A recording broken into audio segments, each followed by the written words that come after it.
Donald the Star on topsy-turvy day in Southampton. A flurry of late wickets on day 2 had meant Hampshire started day 3 on 28 for 4 and 191 runs ahead of their opponents Gloucestershire at the Ageas Bowl. James Vince and Nick Gubbins resumed at the crease, but Vince would fall in the very first over of the day to Ryan Higgins, edging through to James Bracey, Hampshire 32 for 5. And the away side thought they had Gubbins too in the second over of the day, but neither he nor the umpire were convinced. Gloucestershire was sensing a miraculous turnaround, and they would get their man soon after.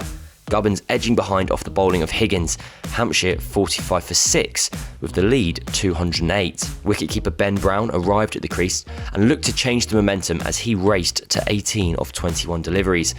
But just as Hampshire were finding their feet, Brown was out, the third Hampshire player of the morning to edge behind, this time off the bowling of Dominic Goodman. And the good got even better for Gloucestershire as Ajit Singh Dale induced a false stroke from Liam Dawson, who was caught on the boundary just 3 overs later. Hampshire now 76 for 8, the lead 240.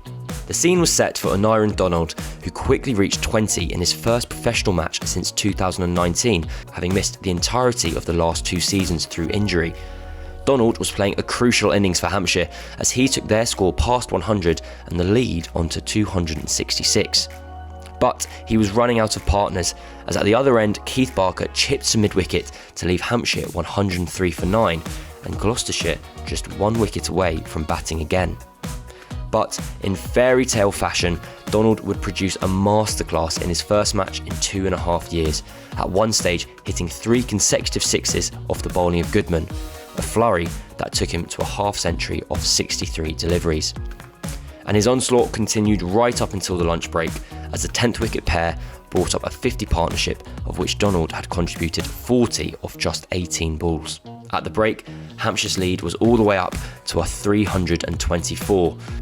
Donald and number 11 James Fuller continued their partnership after the break, as the pair's 10th wicket partnership moved towards 100.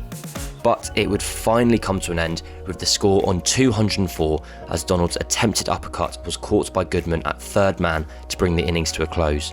Donald's 89, a potentially match-winning but definitely match-changing effort, as Gloucestershire was set 368 to win. James Fuller finishing on 36 not out.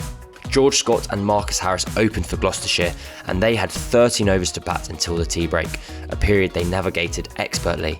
Harris reaching the break on 8 of 48 balls, having been watchful, while Scott had raced to 27 of 30.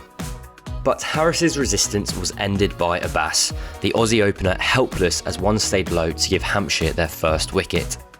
And Hampshire would strike again as they claimed the key wicket of James Bracey, who went for 2 of 25 deliveries, Gloucestershire's unlikely chase becoming all the more so.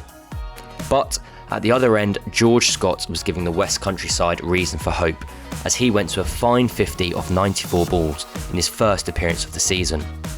Along with Miles Hammond, Scott would take his side past 100 and to the close without any further loss. Scott finishing the day on 70, a career best, and Hammond not out on 15. The result is that the scene is set for a fascinating final day, as Gloucestershire require 257 runs for victory with 8 wickets in hand. Hampshire are without doubt the favourites, but if this game has proved us anything, it's that you can never predict what's about to happen next.